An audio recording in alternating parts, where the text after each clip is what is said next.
we didn't plan it this way to kind of have things melt together, but we began this morning, if you're just tuning in. You shouldn't tell people that, Brian. Well, God's in control, Daria. Yep, exactly. It's just funny how I actually was a little stressed out on the way in today. I was like, man, we got a series of stories. I don't know what I'm going to do with these today. I knew how to tell them. I didn't feel how they fit. And then the Lord just weaved it together. Where C.S. Lewis reminded us early on this morning, not him, but, obviously because he's not around anymore. Right. But his writing about the minute you feel like you need to get out there and declare your whatever position, you're probably in a bad spot. Because if we're going to use discernment and judgment, if we're wound up, we're probably not in a good place. Right. And then we heard about a couple of really strong atheists and agnostics who were truly compelled by, not arguments at all, but by the way Christians live their lives, to soften in a dramatic way, including Richard Dawkins, called himself a cultural Christian. Amazing. We would have all spit out whatever we were drinking 20 years ago had we heard such things. Right. And as if we needed more evidence for this, because, again, we live in an era where Christians, I feel like there's a lot of them who think what you need to do is get out there and put your boxing gloves on and fight. Tell those people how dumb they are and how wrong they are. And number one, that's not what the Scripture says. It's not how we're supposed to live. It's not how Jesus lived. Don't believe me, just read the Gospels. You'll see Jesus living dramatically different than people wanted him to. But then you hear more and more stories of people having their hearts changed without getting slapped in the face by a misbehaving or rude Christian. And here's a guy, his name's Randy. He wrote a piece for Christianity Today called I Hated Church People, but I Knew I Needed Them. And I'm going to read some portions of this because it's just so powerful. Here's how it starts. I'd been standing in line for more than an hour, waiting to meet a woman whose daughter, my son's girlfriend, had just died in a car crash. As I waited, I took a deep breath to keep my emotions in check. Fate had overwhelmed us. My career in finance had just tanked because I was fired as a whistleblower. We were drastically cutting spending and in danger of losing our home. And I was attending my second wake in 3 weeks. 19 days before Kira died, my other son's girlfriend, Ashley, had committed suicide. Oh, my goodness. Her funeral was small and somber, but something remarkable happened. Debbie, a friend of Ashley's family, had approached my wife and me with kindness. Numerous times, she came over to ask if we or our sons needed any support. In a sea of darkness, Debbie was the only light we saw that day. I was surprised, comforted, and drawn in by her warmth and compassion. Yet I soon forgot about her, consumed by the many tragedies that had taken over our lives. Now, as we waited in line to pay our respects to Kira's mom, I saw Debbie again. She asked about both of our sons, concerned that our family had experienced 2 losses in such a short time. More kindness, more light, more carefully measured sweetness, just when we needed it. As she walked away, I turned to hide the tears in my eyes. Silently, I wondered, who is like that? My thoughts returned to my 2 sons, who looked like they'd just returned from war. I knew they needed help piecing their shattered lives back together. The line was getting shorter. Pardon me. The line was getting shorter as I considered what to say to Kira's mom. Having never met her, I knew only 2 things about her. She'd been very close to her daughter, and she was a Christian. I didn't like church people. In my opinion, Christians were simple-minded and hypocritically judgmental. But I set those feelings aside to mentally rehearse the condolences I would share. As I readied myself to speak, she reached out and took my hand in a friendly manner. Then she surprised me by speaking of my family's grief rather than her own. Wow. She said, "I'm so sorry Zach lost Ashley. We're friends with the family, so we know what a tragedy it was. When all this is over, would it be okay if I spend a little time with Zach?" I was stunned, he writes, speechless. My wife picked it up from there, said all the right things, and moved us along. As I walked away, I asked the universe, what is going on here? She just lost her daughter, her best friend, and she wants to care for my son? Who does that? A few minutes later, Debbie came by again and said, hey, our pastor's here. Would you like to meet him? My mind split in two. On one side, I thought, no, I don't meet pastors. I don't like pastors. Right. I don't like church people. On the other side, something's weird here. And I'm curious. If this guy's even half as nice as these two women, maybe I should meet him. And on the way home, by the way, his wife turned to him and said, I'm going to start going to church. Mm-hmm. Wow. It was not a request or invitation to join her. She knew I hated church. Still, I volunteered to come along. Wow. And that began his long but concerted journey towards giving his life to Jesus. Mm-hmm.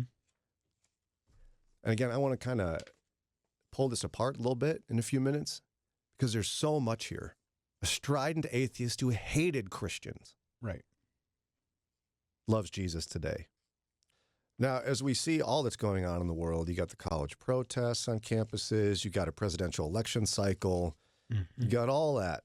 The temptation is there for all of us as Christians to just kind of like figure out which side we're on and tell the whole world about it, tell everybody where they're right and wrong, do some critiquing, do all that. Make the truth known, right? That's the temptation. Yeah. But if the goal is to make disciples, we got to live like Christ and not get caught up in all that garbage, if you ask me. Not that we are uninformed about it, not that we don't talk about it, but it's all as C.S. Lewis wrote in a piece that we read earlier this morning. If you missed it, you have to watch on the live stream earlier. That our motive is what matters most before we get involved in things like that. Mm-hmm. And we ought to be ready that we're in the right gospel-centric frame of mind. And people's lives will change. And that's where we heard the story about a guy named Randy in Christianity Today wrote a piece about how he hated church people, but his family found themselves in crisis. His two sons each had a girlfriend. One died by suicide. 19 days later, the other one died in a tragic car accident. And he was in the midst of a financial crisis in his life. So did somebody go and give him like 4 spiritual laws? No. Did somebody go and tell him that he should stop hating church people? Look at all the good church people do. No.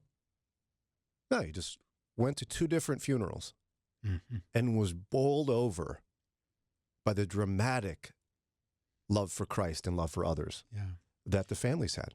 And I would interject, a lot of people might have missed this in the story, but I'm assuming this atheist is a man of some morals because he was fired from his job for being a whistleblower. Oh, good point, Ron. Yeah.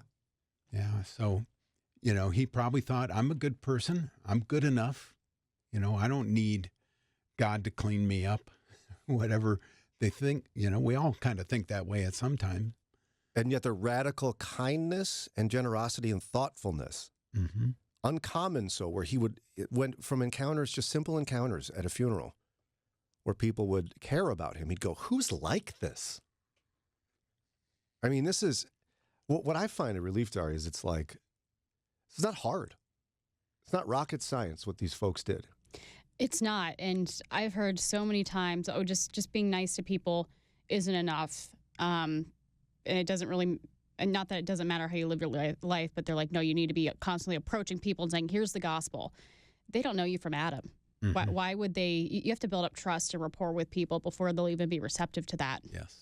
Yeah, and there's this lady, Debbie, who was interwoven in the story. You should go check it out from Christianity Today. It's called I Hated Church People, But I Knew I Needed Them. This lady named Debbie she didn't probably know the impact she had, but her extra attention, which only was a couple of times saying, you guys doing okay? Right. You need some support? You want to meet the pastor? She just asked a few questions. Changed the course of his life.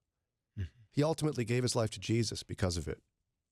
Now, what I find super comforting is it's like, I've mentioned before, Romans 12 is my favorite chapter. Everybody's got their favorite this or that. Romans 12:2 is a big important passage for this particular show. But I felt like what this guy experienced was a group of Christians following Paul's very specific instructions in Romans 12. Starting at verse 9, it says, "Don't just pretend to love others. Really love them. Hate what is wrong. Hold tightly to what is good. Love each other with genuine affection, and take delight in honoring each other.